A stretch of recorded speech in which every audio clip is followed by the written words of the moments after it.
बिस्मिल्लाहिर्रहमानिर्रहीम। अस्सलामु अलैकुम वरहमतुल्लाहि वबरकातुहू। पिछले टर्म तक जो हम लोगों ने देखा था pair of linear equation two variables क्या होता है, क्या क्या प्रॉपर्टी होती हैं, वो सारी चीज़ें हम लोग जान चुके हैं कि pair of linear equation two variable है क्या, उसकी इक्वेशंस भी देखें और लीनियर इक्वेशन टू वेरिएबल को सॉल्व कैसे करते हैं, वो सारी चीज़ें हमने देख ली। कई सारे मेथड देखे थे, ये सारे हमने पिछले टर्म पे देखे। आज जो हम लोग देखेंगे वो लीनियर इक्वेशन टू वेरिएबल की एक नई फॉर्म देखेंगे कि लीनियर इक्वेशन टू वेरिएबल इस फॉर्म में भी मौजूद हो सकती है। ठीक है, चलिए देखते हैं किस फॉर्म में मौजूद हो सकती है। सबसे पहले आप pair of linear equation two variable से वाकिफ हैं। क्या पेयर होता है, क्या प्रॉपर्टी होती थी कि वो दोनों इक्वेशन क्या कहलाता था, pair of linear equation two variable, यानी वो दो लीनियर इक्वेशन टू वेरिएबल्स जिनके अंदर वेरिएबल सेम हो, यानी दो अलग अलग लीनियर इक्वेशंस हो टू वेरिएबल्स वाली, लेकिन उनके वेरिएबल सेम हो, एक में एक्स वाई है तो दूसरे में भी एक्स वाई है। ये सारी चीज़ें हमने जान ली थी, जिसमें ऐसी फॉर्म मिलेगी दोनों में वेरिएबल सेम हो, नंबर चाहे अलग अलग हो, तो वो pair of linear equation two variables कहलाता। अच्छा, अब लीनियर इक्वेशन टू वेरिएबल क्या होता था, जैसे ये लिख दिया मैंने 2x + 3y = 30। ये एक मैंने लीनियर इक्वेशन लिख दी, कौन सी, टू वेरिएबल्स। ये हमने अब तक ऐसी फॉर्म देखी। अगर इफ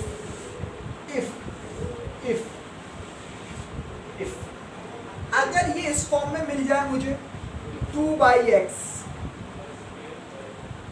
+ 3/y = 30, अब क्या होगा। ऐसे नाइन्थ में भी हमने देखा था linear equation in two variables ऐसी होती थी, इसे सॉल्व कर लेते थे, x की रख के y की निकाल लेते वैल्यू। ठीक, 10th में भी हमने pair of linear equation two variables में भी ऐसी ही इक्वेशंस देखी थी। लेकिन अगर भाई इस तरीके की फॉर्म मुझे मिल जाए 2/x + 3/y = 30, तो अब क्या होगा। कुछ नहीं होगा, बस एक चीज़ माननी पड़ेगी। वो क्या, देखो क्या, इसे मिटा के ऊपर लिखता हूँ जैसे आपको दिखे। मैंने ये लिखी इक्वेशंस आपकी 2/x + 3/y = 30। ठीक, अब देखिए वेरिएबल डिनोमिनेटर में पहले चेक कर लो ये लीनियर इक्वेशन टू वेरिएबल है कि नहीं। A B C real number है, जी हैं 2। क्यों भाई, 2 × 1/x लिख सकते हैं ना इसे, 3 × 1/y, यानी x के साथ वाला नंबर रियल नंबर है, वही है। 3 भी है, 13 भी, सही भाई, बात सेटिस्फाई कर दी, तीनों नंबर रियल है। क्या ए भी 0 है, मतलब x और y के जो कोफिशिएंट है, वेरिएबल के कोफिशिएंट 0 है, भाई नहीं है, कोई और नंबर है ना, तो इसका मतलब ये वाली बात भी सेटिस्फाई करेगी। और इनके हाईएस्ट जो वेरिएबल है उसकी हाईएस्ट पावर 1 है, यानी डिग्री 1 है, जी है भाई, x की पावर 1 y की पावर 1, तीनों बात सेटिस्फाई करेंगे। ये लीनियर इक्वेशन टू वेरिएबल है, इसका मतलब ये लीनियर इक्वेशन टू वेरिएबल है, तो linear equation in two variable की तरह सॉल्व होगी। तो कैसे सॉल्व होगी, देखो क्या करेंगे हम, इसमें इसे इस फॉर्म में लिखेंगे। किस फॉर्म में लिखेंगे, जैसे मैं इसे लिख दूँ 2 की पावर 2 × 1/x, 2 × 1/x लिख सकता हूँ, किसी को दिक्कत नहीं होनी चाहिए, प्लस 3 × 1/y लिख दूँ, किसी को दिक्कत नहीं होनी चाहिए, = मैंने 1/x 1/y की फॉर्म में लिख दी। अब क्या करूँगा, अब मैं इस पूरे को डिनोट कर लूँगा किसी और नंबर से। मैंने मान लिया ये p है, लेट, और 1/y को मैंने डिनोट कर दिया कि ये q है।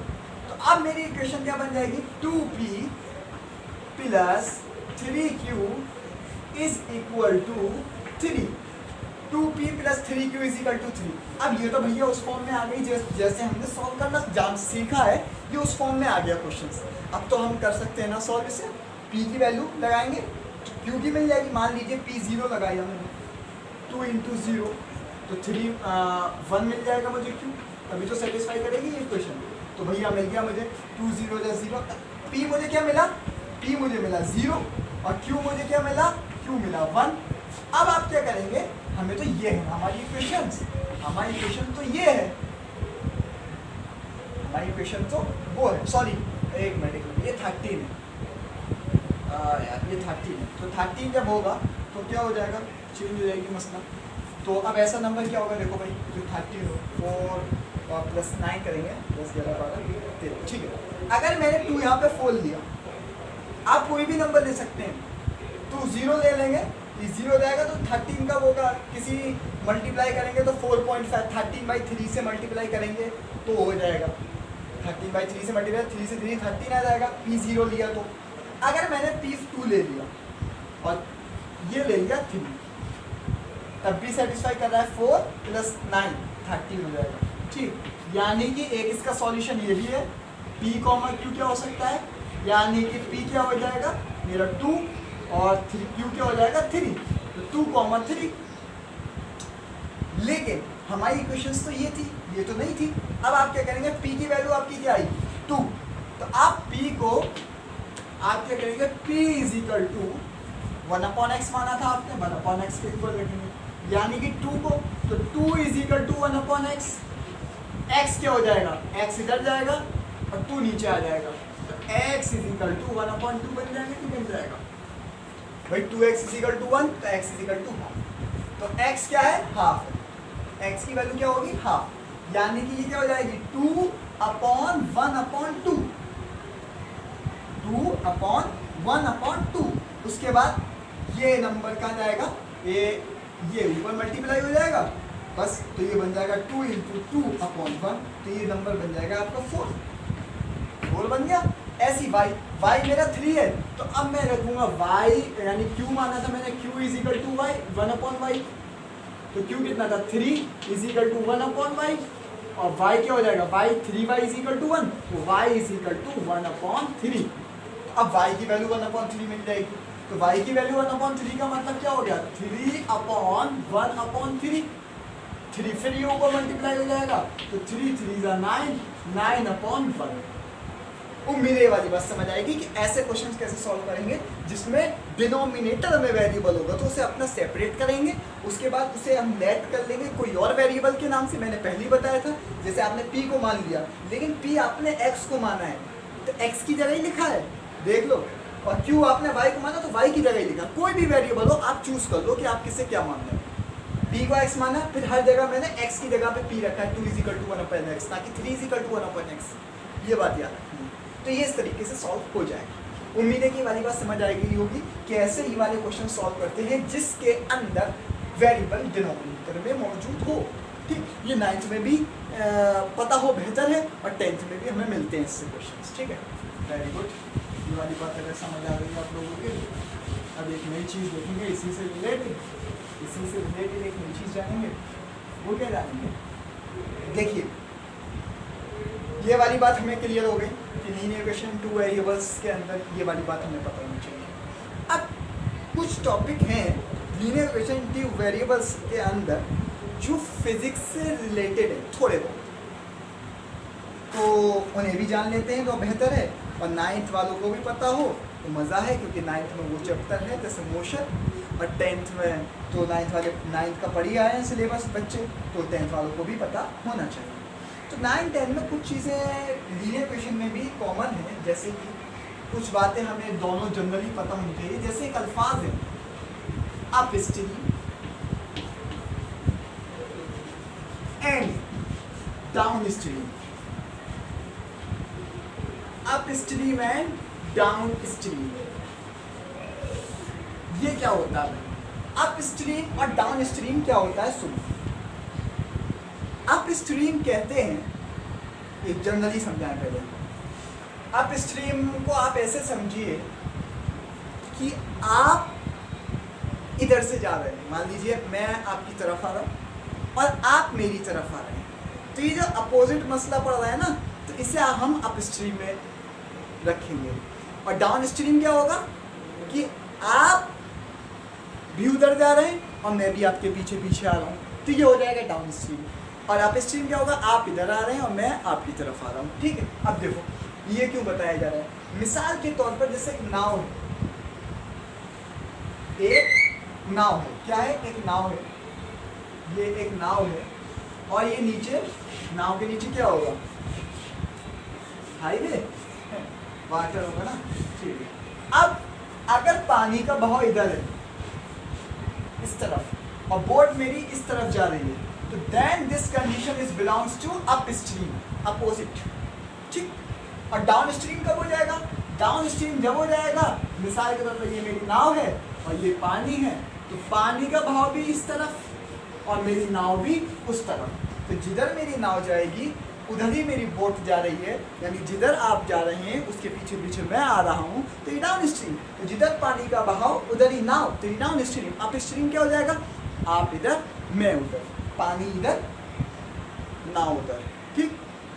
ये अप स्ट्रीम और डाउन स्ट्रीम। अच्छा, तो ये बताने का मसला क्या है, मसला क्यों है वो सुनो। जैसे क्वेश्चंस ये हो जाए, ये क्वेश्चंस आ जाए, सुन लो मेरी बात कान खोल के। अब स्ट्रीम में पहले बात कर लेते हैं हम लोग। अब स्ट्रीम में क्या बात कर लें? अब स्ट्रीम में आप ये बात कर लें कि मैंने कहा कि the if speed of boat, मैंने क्या कहा? स्पीड ऑफ बोट, बोट की स्पीड क्या है? मैंने ये कह दिया speed of boat is equal to 10 kilometre per hour and stream यानी कि जो बहाव है उसकी स्पीड मैंने बता दी। मैंने कह दिया स्ट्रीम स्पीड मैं बता रहा हूँ। जैसे एक सेकंड के क्वेश्चंस ले लेते हैं किताब से, जिससे हमें आसानी हो जाए कि क्वेश्चन समझे ना तो मज़ा आ जाएगा। किताब से डिस्कस कर लेते हैं। चलिए पहले जनरल एग्जाम्पल समझते हैं। तो कि स्पीड ऑफ 10 किलोमीटर और स्ट्रीम की स्पीड कितनी है, यानी बहाव की स्पीड कितनी होगी? मान लीजिए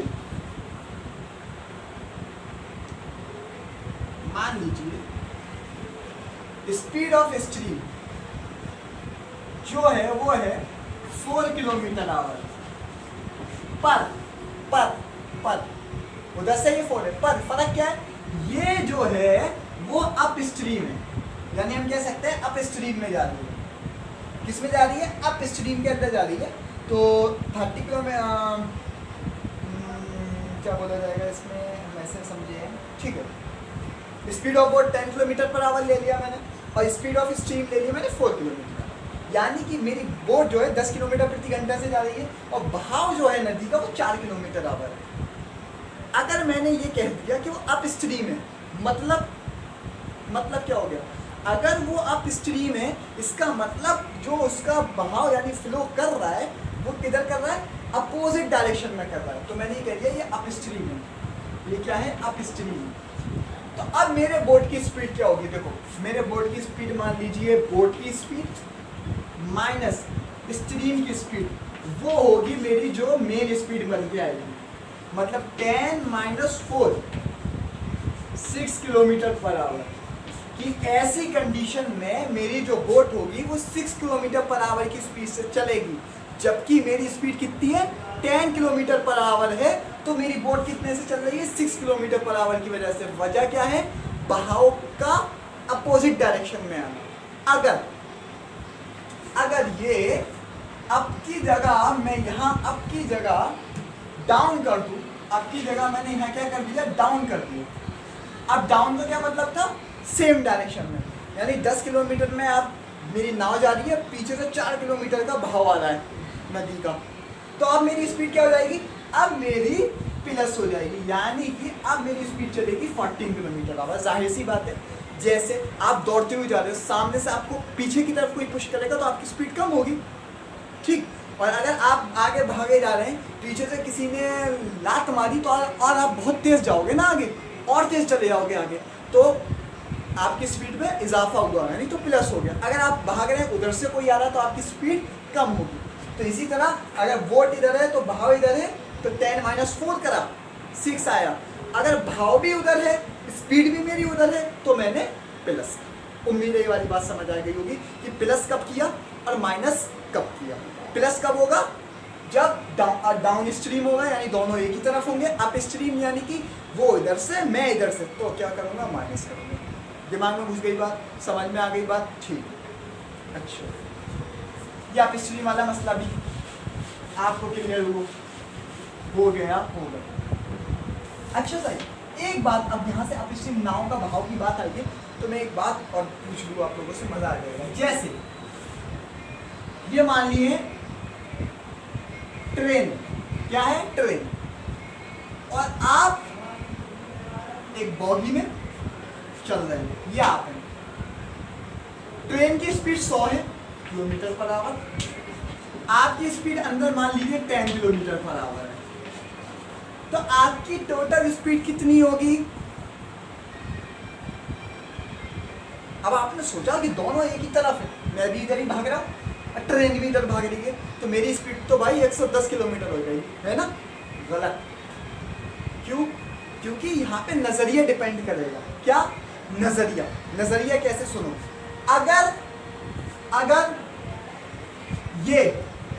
अगर ये बंदा को नोटिस करने वाले ट्रेन के बॉगी के अंदर बैठे हैं, मतलब जिस बॉगी में दौड़ रहा है वही लोग इसे देख रहे हैं, तो उनके लिए ये बंदा 10 किलोमीटर पर आवर की ही स्पीड का है।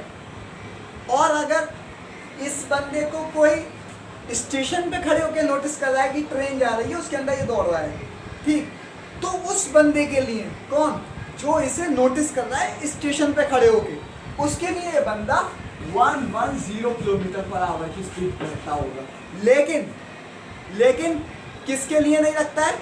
किसके लिए रख रहा है ये? जो बाहर है और जो इसके बंदे के टच में, यानी उसके अंदर मौजूद है, ट्रेन के अंदर मौजूद है, उनके लिए 10 किलोमीटर पर आवर की स्पीड रखता है। ऐसे ही अगर ये बंदा बिल्कुल नहीं चल रहा है, बॉगी में बैठा है, तो बाहर जो आदमी है स्टेशन पे या खेतों में जो खड़ा है, उसके लिए बंदा उतना ही होगा जितना ट्रेन की स्पीड होगी, बिल्कुल रेस्ट में है।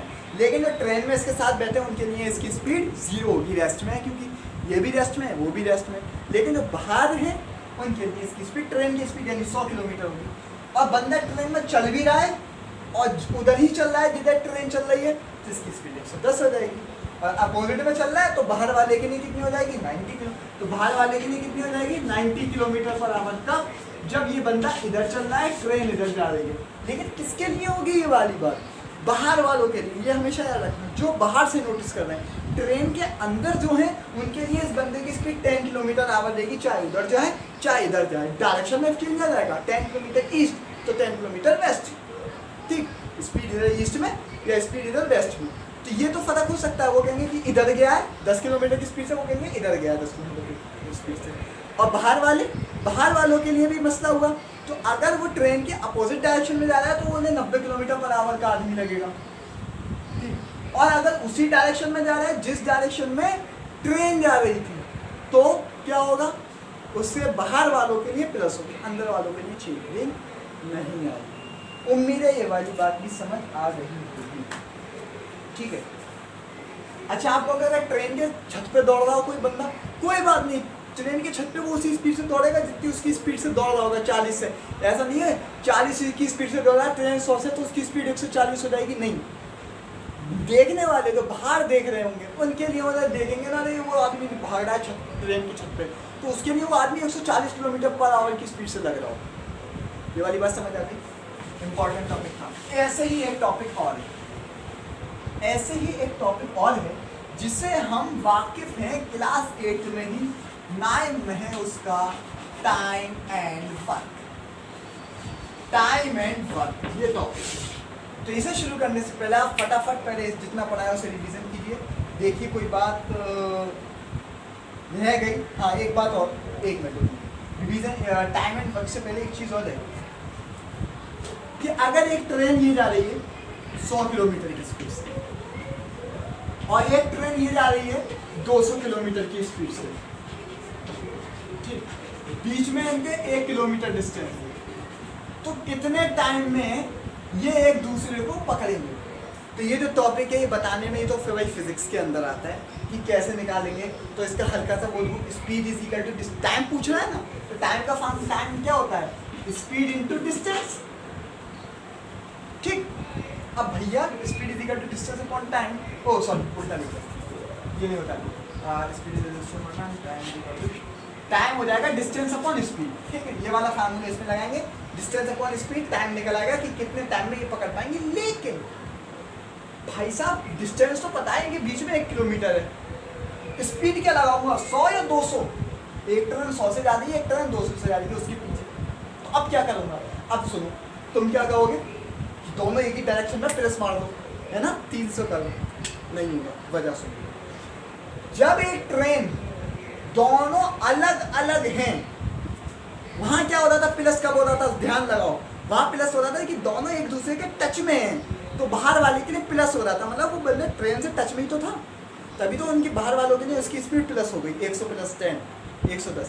लेकिन अब एक ट्रेन ये है, एक ट्रेन आगे है, बीच में 1 किलोमीटर की डिस्टेंस है, दोनों अलग अलग हैं, तो क्या होगा, तो अब हम क्या करेंगे, इन दोनों के स्पीड में माइनस करेंगे। समझ लो, दोनों टच में नहीं है और एक ही डायरेक्शन में है, तो हम इनकी स्पीड यहाँ पे जो लगाने के लिए निकालेंगे वो कैसे निकालेंगे, 200 - 100, ठीक, तो यानी कि 100, तो डिस्टेंस 1/100, 1/100, तो 1/100 सेकेंड बन जाएगा। तो अब 1/100 का मतलब क्या हुआ, 0.01 सेकेंड में, 0.01 सेकेंड में ये ट्रेन इसे पकड़ ली, कितने में, 0.01 सेकेंड में ये ट्रेन उस ट्रेन को पकड़ लेगी। अगर वो 200 से जा रही है, ये 100 से जा रही है, लेकिन एक मिनट, अगर ये 100 से जा रही है, वो 200 से जा रही है, तो भाई साहब पकड़ सकती है। एक बात बताओ कि मैं ये कहूँ कि आप 100 से चल रहे हो और आपसे आगे एक बंदा है जो 200 km/h की स्पीड से चल रहा है, तो कभी ऐसा हो सकता है कि आप उसे पकड़ लो, पकड़ सकते हो। मतलब ये है, जनरल आपकी स्कूटी 30 किलोमीटर पे चल रही है, आपके दोस्त की 60 पे चल रही है, तो आपको पकड़ने के लिए अपनी स्पीड बढ़ानी पड़ेगी, कम है तो। लेकिन आपके दोस्त की 30 पे है और आपकी 60 पे है, तो आप क्या करोगे, आपको बढ़ाने की ज़रूरत नहीं है, तो आप उसे पकड़ सकते हो। लेकिन आपकी कम है, उसकी ज़्यादा है, आपकी कम स्पीड है और उसकी स्पीड आपसे ज़्यादा है, तो आप कभी नहीं पकड़ सकते उसे। कब पकड़ सकते हो, जब आपकी स्पीड उसकी स्पीड से ज़्यादा हो, तभी तो आप उसे पकड़ सकते हो। और दोनों की सेम होगी तो डिस्टेंस भी सेम चलती चली जाएगी। मैं भी 5 किलोमीटर से चल रहा हूँ, आप भी 5 से चल रहे हो, तो दोनों के बीच की डिस्टेंस सेम रहेगी। भैया कभी नहीं पकड़ सकते एक दूसरे को बराबर। जैसे मैं ये कहूँ कि आपने दो बॉक्स ले लिए, 2 बॉक्स को बांध दिया, एक बॉक्स को आप खिसका रहे हैं, बीच में रॉड लगाई है आपने, ठीक, एक बॉक्स को आप खिसकाना है 40 से, तो रॉड है तो वो भी 40 से चल रहा है, वो भी 40 से चल रहा है। तो अगर मैं ये कह दूँ कि वो रॉड भी ना हो, रॉड है तो आप कहोगे रॉड की वजह से आपस में नहीं मिल रहे। अब मैं कह दूँ वो रॉड भी नहीं है, अब आप एक बॉक्स 40 से चला रहे हो और दूसरा बॉक्स भी 40 से चला रहे हो, दोनों हाथों में लेके, एक 40 से इधर, एक 40 से, कभी आपस में नहीं मिला सकते जब तक इसे स्पीड बढ़ाओ या इसे रोकोगे नहीं। या तो इस बॉक्स को रोक के इसे आगे पहुंचा दोगे, या इस बॉक्स को इधर ले आओगे, या इस बॉक्स को इधर ले आओगे। लेकिन अगर दोनों को एक ही स्पीड से चलाते रहोगे तो कहीं नहीं मिलेंगे आपस में। तो कब मिल सकते हैं, ऐसी कंडीशन कब होगी, यानी 1 किलोमीटर डिस्टेंस है तो कब मिलेंगे। तो पहली बात क्या होनी चाहिए, पहली बात जो मैंने ये गलत लिखी थी, क्या गलत लिखी थी, पीछे वाले की कम है और आगे वाले की ज़्यादा है तो कभी पकड़ नहीं सकते। तो 200 ये होगी और 100 ये होगी, यानी हमेशा पीछे वाले में से आगे वाले को माइनस करना है, 200 में से 100 यानी कि 10। तो अब आपको थोड़ा अच्छा लग रहा होगा कि 200 किलोमीटर से चलने वाली ट्रेन 100 किलोमीटर वाली चलने की ट्रेन को 0.01 सेकेंड में पकड़ लेगी अगर उनके बीच की डिस्टेंस 1 किलोमीटर है। तो समझ में आ रही ना बात। अगर दोनों की स्पीड अलग अलग है और पीछे वाले की ज़्यादा है तभी आगे वाली को पकड़ सकती है, और आगे वाले की ज़्यादा है पीछे वाली की कम, तो ज़िंदगी भर चलती रहे कभी पकड़ नहीं सकती, और दोनों की सेम हो तब भी कभी नहीं मिल सकती। ठीक, ये वाली बात क्लियर। अच्छा, अब एक ऐसे ही सुन लेते हैं अच्छा सा क्वेश्चन। क्या ये वाली बात क्लियर हुई आपको? जरा एक बार इस पर दिमाग डालो फटाफट।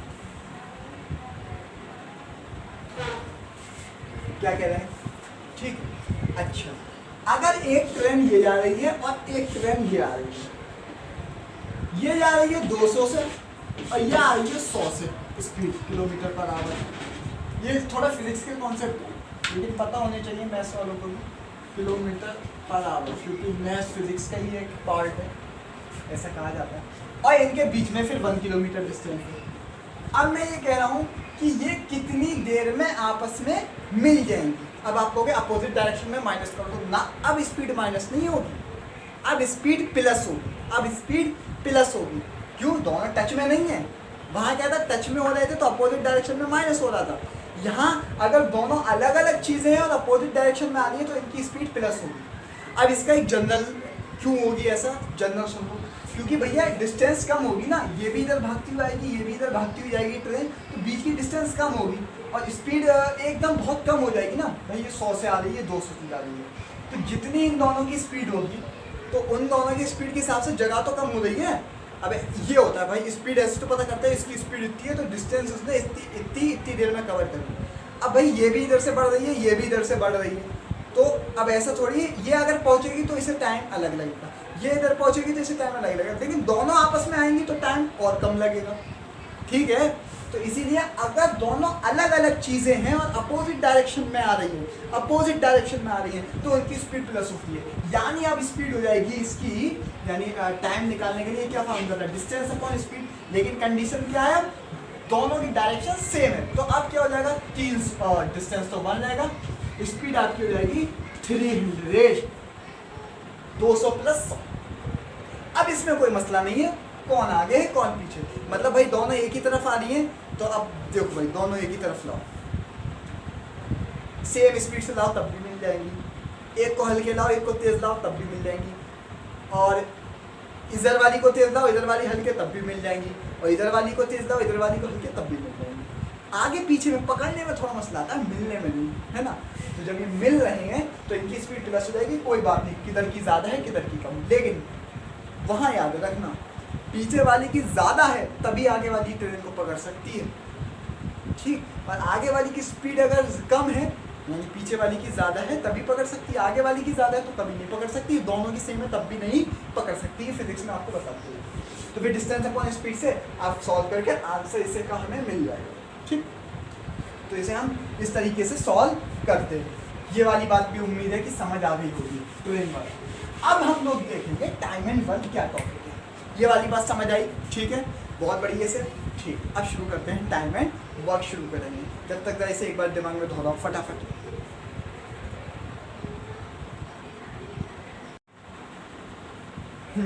अब हम लोग देखेंगे टाइम एंड वर्क क्या होता है। टाइम एंड वर्क की जो बात कह रहा हूँ वो क्या है, टाइम एंड वर्क कहाँ यूज़ होता है इसका। 8th में भी क्वेश्चंस मिले थे, लीनियर इक्वेशन में इसका बहुत अच्छा रिलेशन है, तो वहाँ भी हमें इसके क्वेश्चंस मिलते रहते हैं।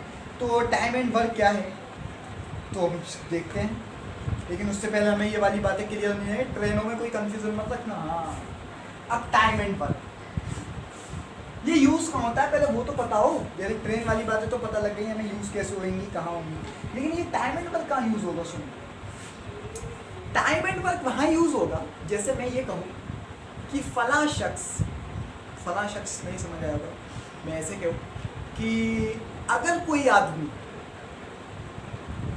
एक काम को 25 दिन में कर रहा है, ठीक, तो एक दिन में वो कितना काम कर रहा है।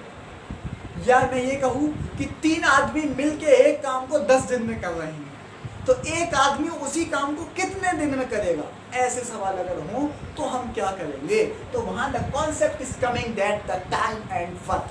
तो इसमें बस एक कॉन्सेप्ट है, बाकी तुम्हारा दिमाग है। वो कॉन्सेप्ट क्या वो सुन लेना भैया दिमाग से। यही है जो मैं ये लिख रहा हूँ ना, स्टार, ये जो स्टार है इसी पे बेस पूरा टाइम एंड वर्क है, ठीक है।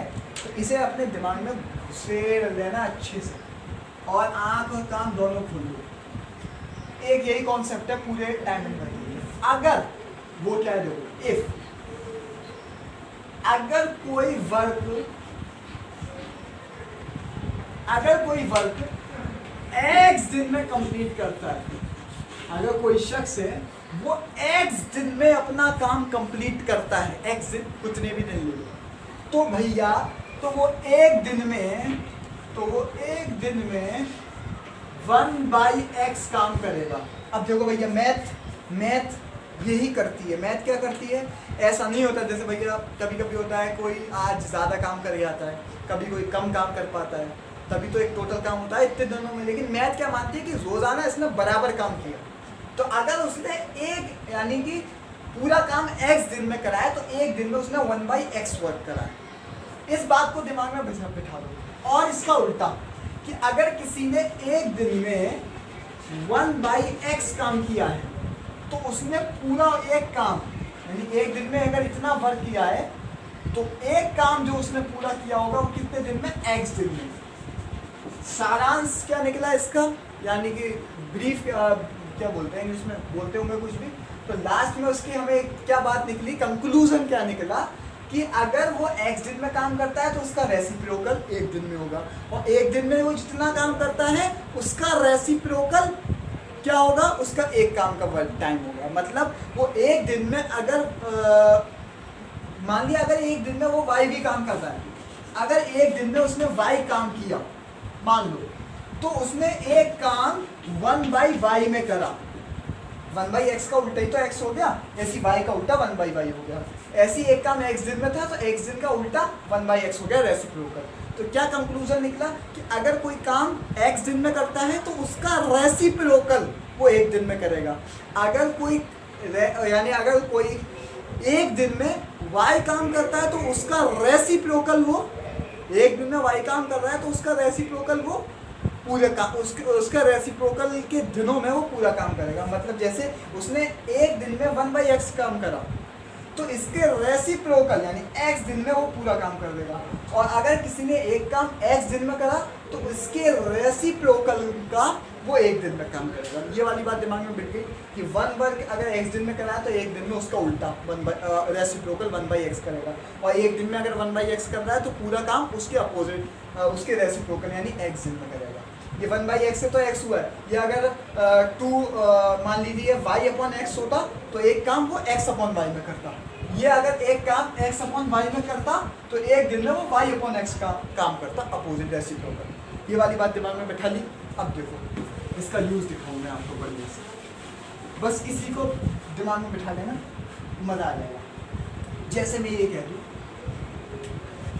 कि अगर एक शख्स है, मान लो उसका नाम है आमिर, उसका नाम है आमिर, अगर उसने एक काम यानी 1 वर्क, वो काम कोई भी हो सकता है।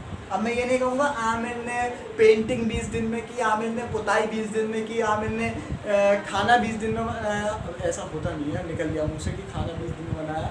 मैं ये कह सकता हूँ कि आमिर ने कारपेंटरी का काम 20 दिन तक कंप्लीट कर पाया। तो मैंने इन सब बहुत सारे काम हो सकते हैं ना, तो इसलिए मैंने मान लिया कि आमिर ने एक काम कोई भी काम किया हो, वो कितने दिन में किया है, 20 दिन में। आमिर ने एक काम कितने दिन में किया है, 20 दिन में, वो काम कोई भी हो।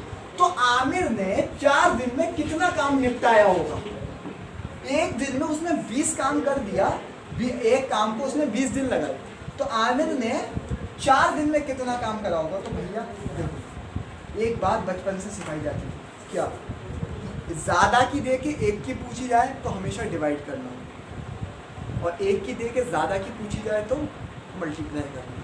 वो भी कॉन्सेप्ट यहाँ लग जाएगा, समझे नहीं। अगर आपसे ये पूछा जाए कि 10 समोसे 50 रुपये के, तो एक समोसा कितने का, तो 50/10 करना, 5 रुपये का एक समोसा। अगर आपसे पूछा जाए कि एक समोसा 5 का, तो 10 समोसे कितने के, एक की दे के ज़्यादा की तो मल्टीप्लाई, ज़्यादा की दे के एक की तो डिवाइड, वो भी यहाँ भी लगा सकते। तो भाई 4 दिन के लिए हमें पहले पता होना चाहिए कि एक दिन में उसने कितना काम किया, यानी कि 1 वर्क उसने 20 दिन में निपटाया।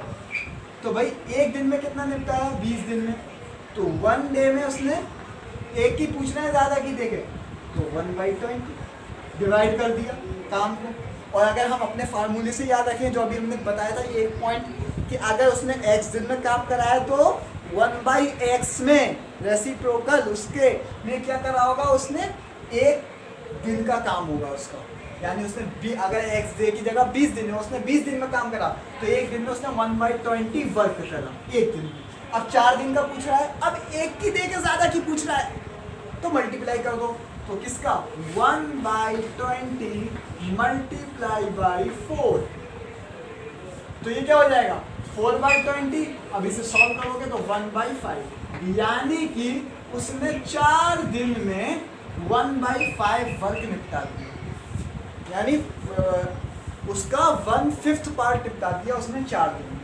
समझ में आया?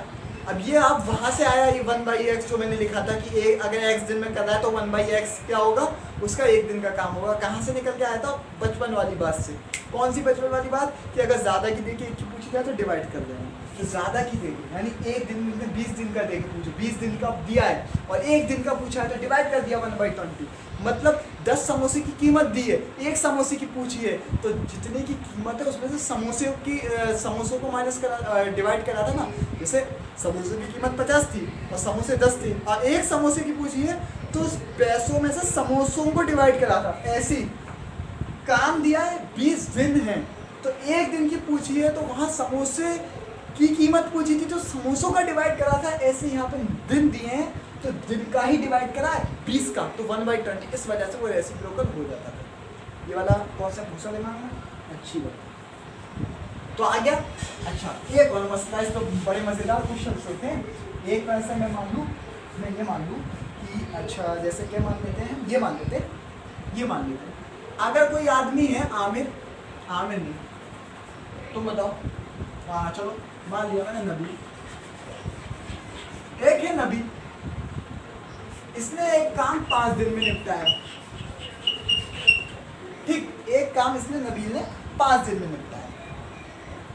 और एक शख्स है, मान लो कौन है, एक आप जो भी हो, आपका नाम मैं एक्स मान लेता हूँ, आपका नाम जो देख रहे हैं आपका नाम, आपने वो काम 4 दिन में निपटाया।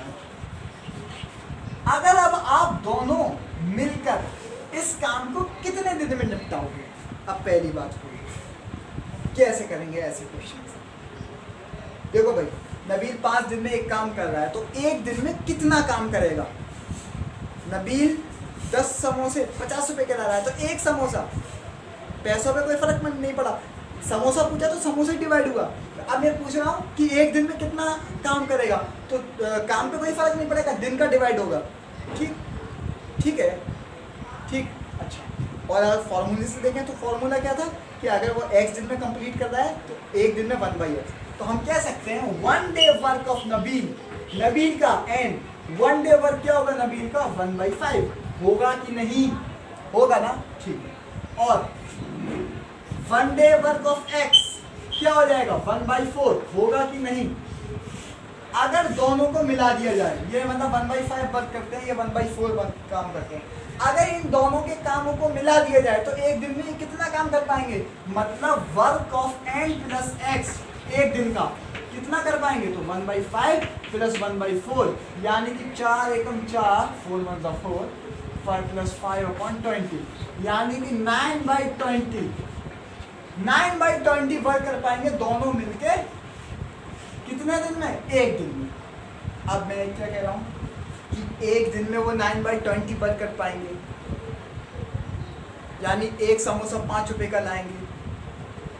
ठीक, तो 10 समोसे कितने के लाएंगे? अब एक की देके ज़्यादा की पूछिए, क्या कर रहे हो? मल्टीप्लाई कर रहे हो ना? ठीक है, मल्टीप्लाई कर रहे हो। तो अब आप देखो, एक काम दिया है इन्होंने, यानी एक मल्टीप्लाई करा ना, अभी आपने याद रखना मल्टीप्लाई करा है। अब आप देखो, नबील और x यानी आपने मिलकर 1 दिन में 9/20 वर्क किया, तो एक काम पूरा कितने दिन में करोगे? तो 1 दिन का काम भाई जो आपने 9/20 1 दिन में निपटाया, 9/20 आपने 1 दिन में निपटाया, तो पूरा काम कितने में करोगे? अब याद करो मेरी वाली बात, मैंने क्या बताया था कि अगर उसने 1/x दिन में एक काम किया है, 1 दिन में उसने 1/x वर्क किया है, तो पूरा काम उसने कितने में दिया होगा? उसके रेसिप्रोकल में, यानी उसके उल्टे में। मतलब इन्होंने अगर 1 दिन में 9/20 वर्क किया है, नबील और x ने मिलके 1 दिन में 9/20 वर्क किया है, तो ये दोनों मिलके पूरे एक काम को, ये 1 दिन का काम है, तो नबील एंड x आप मिलके पूरा 1 वर्क कितने दिन में निपटा दोगे? इसके रेसिप्रोकल, यानी 20/9 डेज में।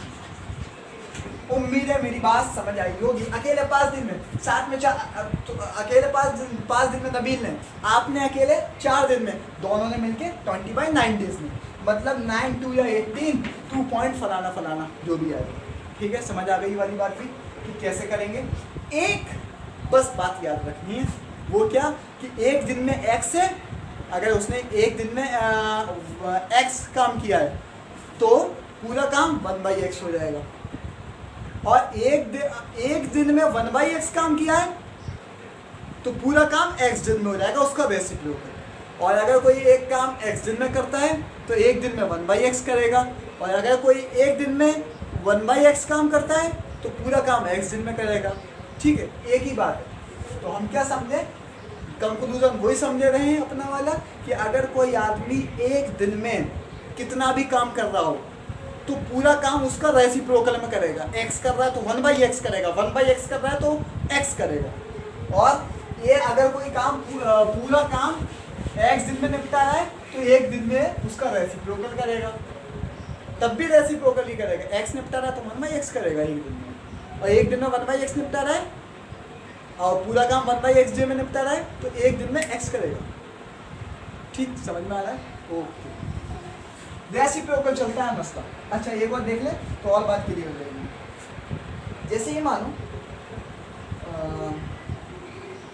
अब मैं ये कहूँ कि 8 आदमी 8 में मिल के एक काम को 9 दिन में निपटा रहे हैं। 8 आदमी एक काम को 9 दिन में निपटा रहे हैं, एक अकेला आदमी इस काम को कितने दिन में निपटाएगा? कॉन्सेप्ट याद है? दिमाग लगा लो बस। 8 आदमी 9 दिन में, तो पहले सबसे पहले एक दिन में 8 आदमी कितने निपटाएंगे? 1/9। ठीक, मैं देश का उल्टा। अब अगर मैं यहाँ 9 दिन की जगह मैं ये कह दूँ कि 8 आदमी मिलकर एक काम को 9 घंटे में निपटा रहे हैं तो कोई फर्क नहीं, टाइम कुछ भी हो सकता है टाइम की फॉर्म में। 8 आदमी 9 साल, 8 आदमी 9 महीने, 8 आदमी 9 घंटे, कुछ भी। तो अब मैंने 1/9 लिख लिया। ठीक, एक दिन में 8 आदमी 1/9 कर रहे हैं, एक दिन में 8 आदमी 1/9 वर्क कर रहे हैं। तो मैंने पहले ही बताया था मैथ बिल्कुल लेवल लेके चलती है। पहली बात क्या कि उसने अगर 4 दिन में काम कराया तो उनने रोज़ाना बराबर आया, 1/4 काम कराया रोज़ाना बराबर बराबर सेम। और अगर एक दिन में 3 लोगों ने 1/4 कराया तो उसमें भी उन्होंने बराबर बराबर काम किया। जनरली ऐसा थोड़ी होता है, एक ज़्यादा बीड़ी पीने बैठ जाता है, एक कहीं चला जाता है, एक कहीं चला जाता है, एक कम काम करता है, एक ज़्यादा। लेकिन मैथ क्या मानता है सबने बराबर करा, तो उसे यहाँ अप्लाई करेंगे मैथ वाली बात। तो एक दिन में 1/9 वर्क करा किसने? 8 आदमियों ने। तो एक आदमी ने कितना करा होगा? बताओ जल्दी जल्दी बताओ। 8 आदमियों ने इतने दिन में काम, इतना काम करा एक दिन में, तो एक आदमी ने कितना करा होगा? 8 समोसे इतने के, तो एक समोसा कितने का? क्या करा? डिवाइड करा ना 8 का। करो भाई, क्या करोगे जल्दी बताओ। डिवाइड करोगे ना 8 का। भाई अगर मैं कहूँ 8, मान लो ये कुछ रुपए लिखे तो 8 समोसे इतने के, तो एक समोसा कितने का? तो 8 का जगह डिवाइड करेंगे, डिवाइड कराया मैंने, डिवाइड करो चलो, तो 1/9 इसे डिवाइड कर दिया 8 का, तो आपको एक आदमी का काम मिल जाएगा। तो आप यूँ करेंगे, इस तरीके से पहुंच जाएगा ना। क्यों? इसके नीचे 1 है, डिवाइड है, रेसिप्रोकल हो गया 1/8, तो 1/9। तो ये आंसर आएगा हमारा 1/8 × 9, तो इज इक्वल टू 1/72। यानी एक आदमी एक दिन में 1/72 वर्क करेगा। समझ में आ गया? डिवाइड कराएगा। तो अगर हम ये भी कह सकते हैं, अब डिवाइड कराए तो तरीका है, हम ये भी कह सकते हैं कि 8 आदमियों में से 8 का मल्टीप्लाई कर दो नीचे डिनोमिनेटर में। लेकिन कैसे करा, वो तरीका क्या है? देखो यही वाला तरीका है। अगर कोई नंबर a/b पूरा है, उसके डिवाइड में अगर कोई सिंगल नंबर है a/b डिवाइडेड बाई c, तो हम क्या करते हैं, इसके नीचे 1 लगा दो। तो a/b डिवाइडेड बाई c/1 है, तो इंटू करेंगे तो 1/c हो जाएगा। तो क्या बनेगा? a/bc। तो वही हुआ ना 1/9 डिवाइडेड बाई 8, नीचे 1 लिया तो u पर पहुंच गया, इन दोनों का आपस में मल्टीप्लाई हो गया b और c का, bc। समझ में आया? और अगर सुन लो यार अच्छे से सुनो। अगर a/b/c अब ये पूरा नंबर है तो क्या होगा? इसके नीचे 1 मानोगे, a/1/b/c। अब फिर वही करोगे, b/c पूरा नंबर है, इसे ले जाकर रेसिप्रोकल मारेगा, तो a/1 × c/b। अब क्या बनेगा? ac/b। मतलब c अब ऊपर पहुंचेगा कब? जब ये नीचे वाला पूरा होगा, और ऊपर वाला पूरा होगा तो ये नंबर यहाँ पहुंचेगा। समझ में आ गई बात? बस ये तो पता होता है यार बच्चों को, ये बता दिया मैंने, ठीक है। ये वाली बात समझ में आई? तो एक दिन में वो 1/72 काम कर रहा है। तो अब फिर वही बात, मेरा कॉन्सेप्ट, अगर एक आदमी अपना एक दिन में 1/72 वर्क कर रहा है, तो वो एक काम कितने दिन में करेगा? उसके अपोजिट रेसिप्रोकल, यानी 72, यानी 1 work complete bye 1 man in 72 days. उम्मीद है ये वाला कॉन्सेप्ट भी समझ आप लोगों के आ गया होगा, ठीक है। अच्छा भाई, एक सवाल और करें जिससे और क्लियर हो जाए। एक सवाल और कर लेते हैं जिससे हमारी और बातें क्लियर हो जाए। अच्छा, ऐसे अगर जनरली डायरेक्ट करना हो तो हम ऐसे भी कर सकते हैं कि अगर हमसे ये पूछा जाए कि एक आदमी कितने दिन में कर रहा है, जब 8 आदमी 9 दिन में कर रहे हैं, तो आप 8 का और 9 का मल्टीप्लाई कर दो। जब एक का पूछा हो, सब आदमी है, 8 आदमी 9 दिन में कर रहे हैं, अब मैं कहूँ 8 लड़के 6 दिन में कर रहे हैं, तो एक लड़का कितने में करेगा? तो 8 × 6 डायरेक्ट भी कर सकते हो, लेकिन तरीके से करोगे तो कभी नहीं फंसोगे। ये क्या, तरीके से करोगे तो कभी नहीं फंसोगे। बस अब आपके ऊपर। अब देखो भाई, एक एग्जाम्पल और ले लेते हैं, उसके बाद छुट्टी। बस तरीका समझ आना चाहिए। एम 1 मेथड ऐसे ठीक है। अब हम क्या कह सकते हैं, एक एग्जाम्पल और ले, एक एग्जाम्पल ऐसा ले लिया, मैंने ये कहा कि नबील ने 6 दिन में 1/3 वर्क करा। नबील ने 6 दिन में 1/3 वर्क करा, तो उसने पूरा काम कितने दिन में करा, यानी 1 वर्क कितने दिन में करा? अब सुनो पहले, 6 दिन में 1/3 वर्क, तो 1 डे में कितना करेगा? 6 दिन, यानी 6 दिन में 1/3 वर्क, तो एक दिन में 1/6 करेगा। अगर कोई आदमी 3 दिन में एक काम कर रहा है, 3 दिन में एक काम कर रहा है, 3 दिन में काम कर रहा है पूरा, तो एक दिन में कितना करेगा? 1/3। ऐसे आदमी 6 दिन में काम कर रहा है, तो एक दिन में 1/6, लेकिन किसका 1/6 का? किसका 1/3 वर्क का? एक काम का 1/6 नहीं, यानी 6 दिन में उसने 1/3 वर्क करा, तो उस 1/3 का 1/6 पार्ट उसने एक दिन में करा होगा। जैसे कि एक काम अगर कोई एक दिन में करता था, अगर कोई किसी काम को x दिन में कंप्लीट करता था, तो एक दिन में उस काम का 1/x करता था, यानी उस काम का 1/x करता था। इसी तरह अगर वो 6 दिन में 1/3 वर्क कर रहा है, तो एक दिन में वो 1/6 कर तो रहा है, लेकिन किसका? 1/3 वर्क का, पूरे काम का नहीं। तो 1/6 किसका है? 1/3 वर्क का है, यानी वो एक दिन में 1/18 वर्क कर रहा है। जब वो एक दिन में 1/18 वर्क कर रहा है, तो पूरा काम कितने दिन में करेगा? उल्टा 18 डेज। उम्मीद है कि समझ आ गई होगी। वहां क्या होता था, अगर ये ऐसे क्वेश्चन होता कि 6 दिन में वो एक काम कर रहा है, 6 दिन में वो एक काम कर रहा है, तो भाई हम कहते हैं कि वो एक दिन में 1/6 वर्क करेगा। लेकिन 6 दिन में क्यों 1/6 किसका? एक काम का, तो 1/6।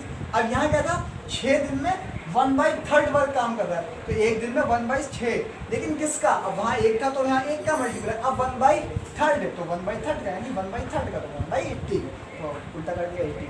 उम्मीद है मेरी बात समझ आ रही होगी। जरा इसे रिवाइज करो, 1-2 अच्छे और एग्जाम्पल लेके समझा दें तो सारे क्लियर हो जाएंगे। बस भैया देखो, एक बात नोटिस की, हर किसी में मैंने एक ही तरीका लगाया जो बता दिया, कहीं भटकना मत, हर क्वेश्चन उससे हो जाएगा इंशाल्लाह, लेकिन करना। तो पहले जरा इसे रिवाइंड करो फटाफट जल्दी।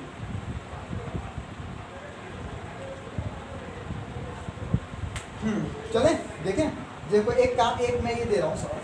अगर जैसे कोई है, किसी ने मान ली नबील को लेते हैं यार, एक नबील लड़का है जिसने एक काम को 9 दिन में करा।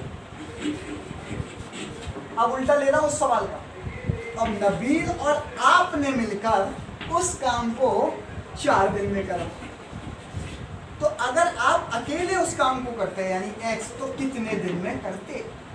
कोई भाई साहब क्या क्वेश्चन है। वो अकेले 9 दिन में, दोनों मिलकर 4 दिन में, लेकिन अगर आप अकेले करते तो कितने दिन में करते? देखो कैसे करते, ऐसे करते। बात दिमाग में घुस गई? चलो बता दो, देखो कैसे करते। नबील 9 दिन में करे, 9 घंटे में करे, तो सब घंटे हो जाएंगे, ठीक। मान ली नबील ने 9 दिन में करा, तो 1 डे वर्क ऑफ नबील कितना, 1 डे वर्क ऑफ नबील कितना 1/9, यानी एक दिन में वो 1/9 वर्क कर रहा है, 9 दिन में अगर अकेले कर रहा है उस काम। अगर आप दोनों ने मिलकर कराया काम, आप दोनों ने अगर मिलकर कराया तो 4, तो यानी नबील और आपको जब मिला तो एक दिन में आपने 1/4 वर्क करा दोनों ने मिलकर। ठीक, अब देखो एक बात बताऊँ मैं, अब ये 1/4 वर्क हो गया। अब ऐसा भी हो सकता है किसी दिन आपने ज़्यादा कराओ, किसी दिन इसने ज़्यादा कराओ, लेकिन मैथ ये नहीं मानती। मैथ क्या मानती है, अगर वो अकेले 1/9 से वर्क कर रहा है तो साथ में भी 1/9 से कर लेगा। लेकिन इतने कमीने लोग होते हैं कि वो अकेले चेक कर लेगा लेकिन साथ में वो कहेगा कि आप ज़्यादा करो, ठीक है। लेकिन मैथ होती है, सॉरी फॉर लैंग्वेज, निकल गया मुझसे।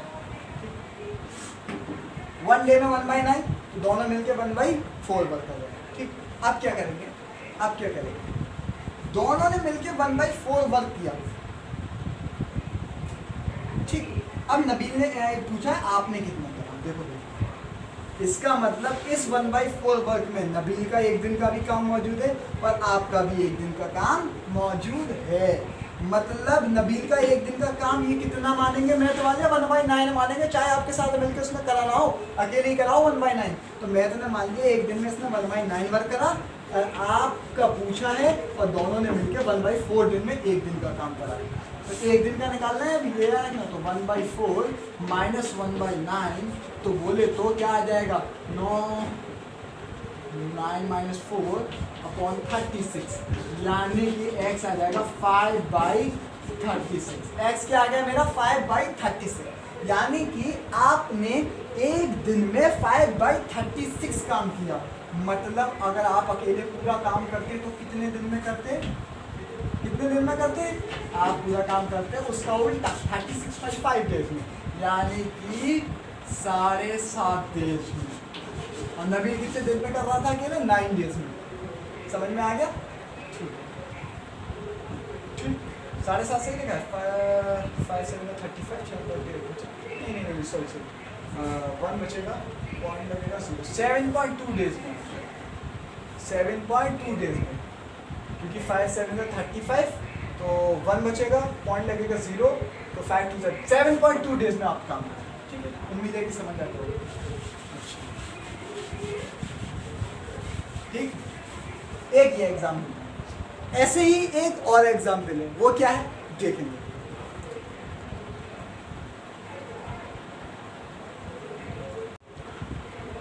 देखो अब एक एग्जाम्पल और ले लेते हैं, ये था, ऐसे ही एक एग्जाम्पल और ले रहा हूं मैं बढ़िया सा। अब 3 हो गए, कौन कौन हो गया, नबील, मैं हो गया S और एक आप हो गया X, नबील S और X, 3 लोग हैं, नबील मैं और आप। अब क्या कह रहा हूं कि नबील और मैं, सुनना क्वेश्चन, नबील और मैं मिलके अगर एक काम करेंगे तो 12 दिन में कर देंगे, और अगर आप और मैं मिलके एक काम करेंगे तो 15 दिन में कर देंगे, ठीक। और अगर अगर अगर आप और नबील मिलके काम करेंगे तो 20 दिन में कर देंगे।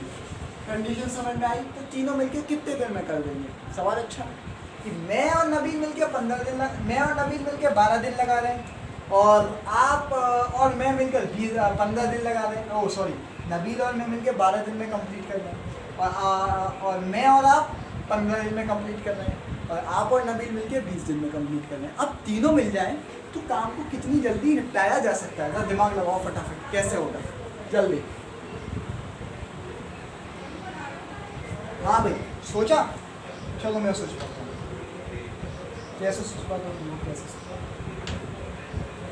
नबील और मैं मिलके 12 दिन में, आप और मैं मिलके 15 दिन में, और नबील और आप और नबील मिलके 20 दिन में। तो इससे पहले तो तमीज से लिख लें,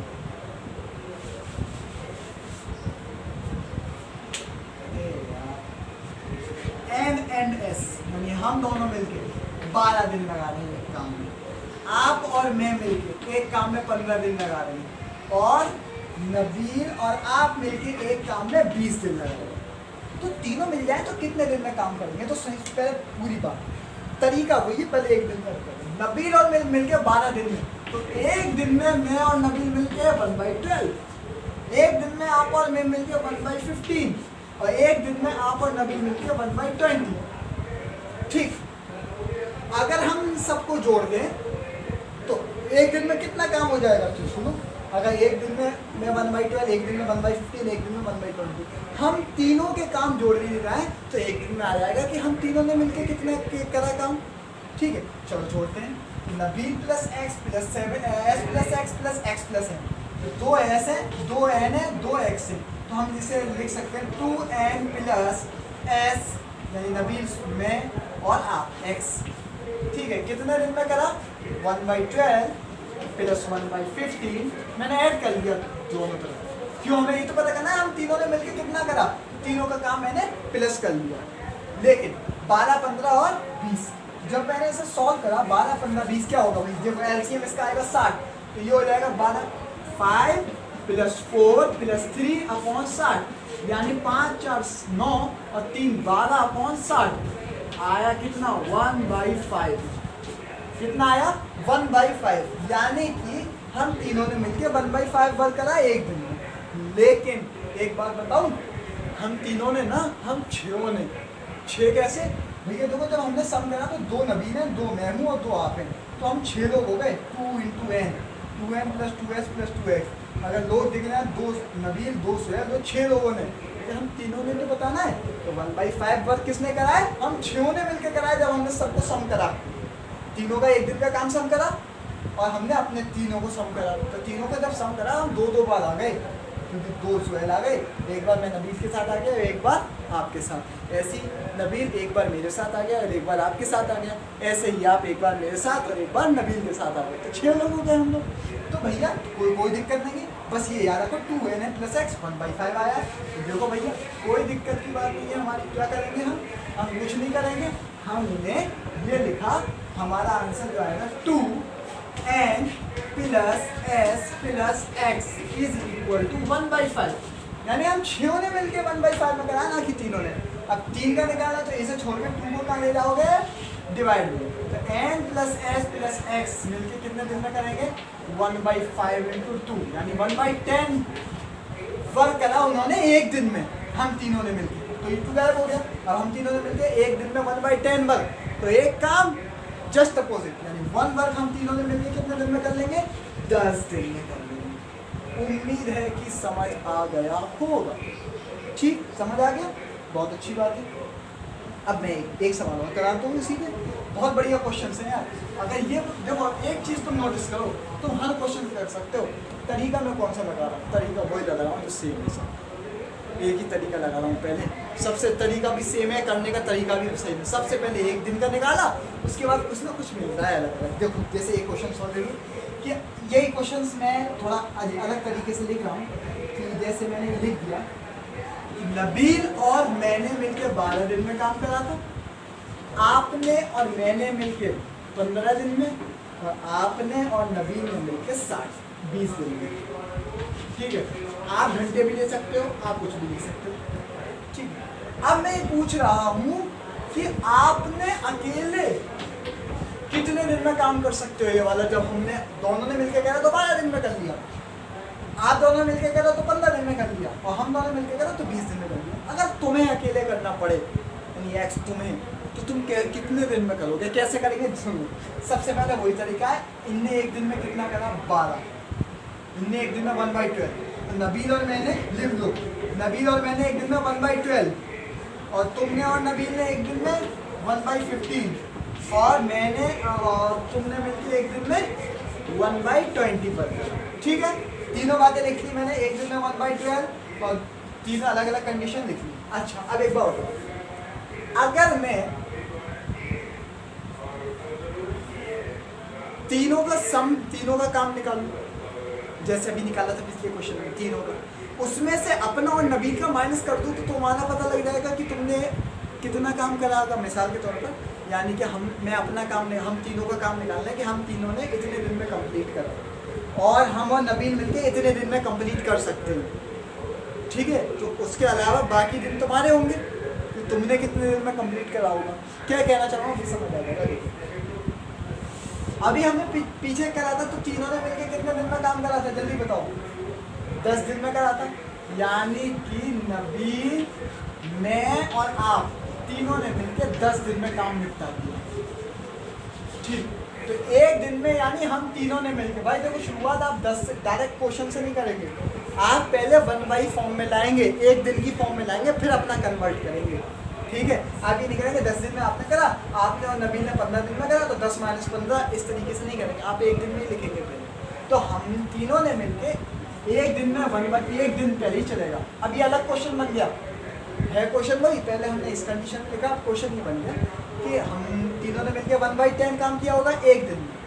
अगर इसमें से मैं अपना और नबील का एक दिन का काम माइनस कर दूं, नबील ने और मैंने मिलकर 15 दिन में करा है, लेकिन अगर इसमें से मैं अपना और नबील का एक दिन का माइनस कर दूं तो सिर्फ तुम्हारा काम बचेगा एक दिन का।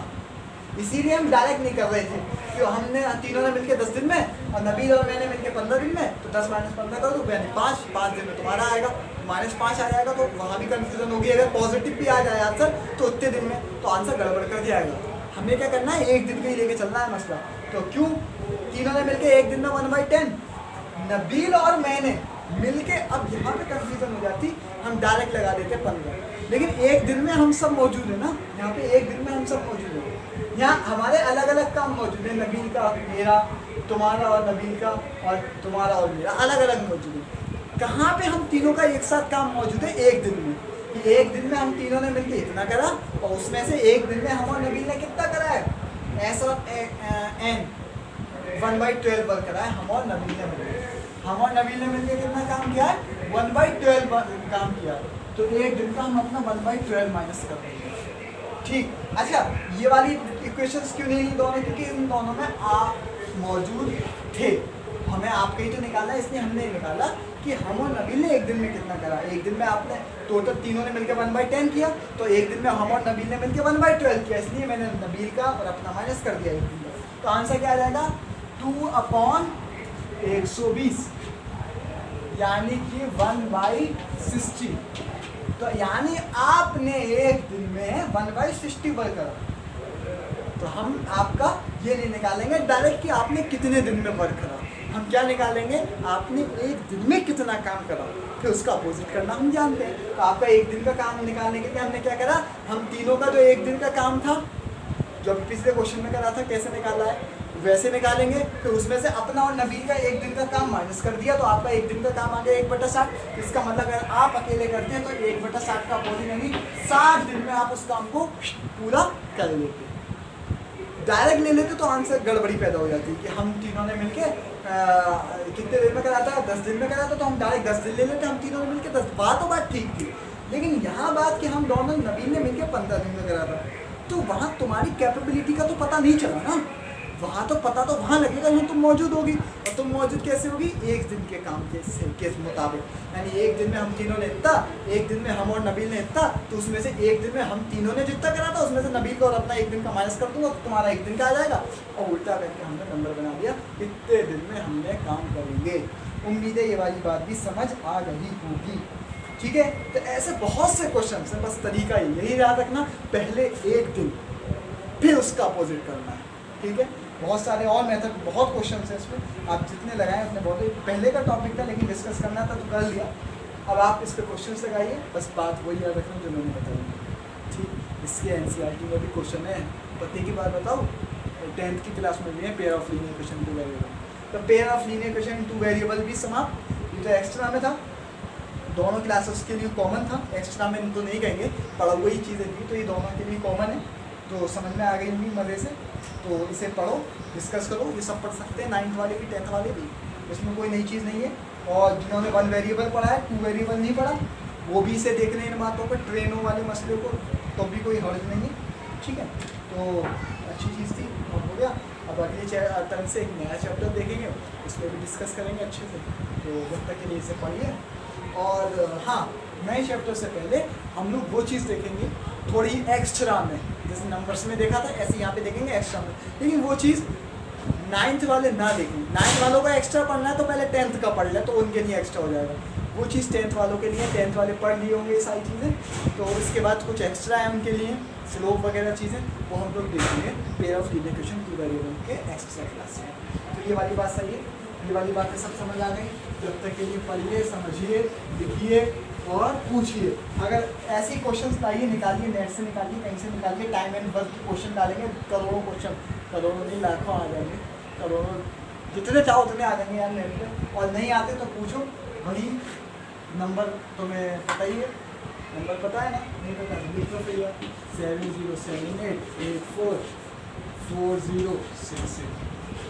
ठीक, 7078844066 पूछो, व्हाट्सएप नंबर है, मैसेज करो, फ़ौरन आपको रिप्लाई देंगे। सारी चीज़ें क्लियर करो, बढ़िया से पढ़ो, लेकिन कोई दिक्कत हो पूछो।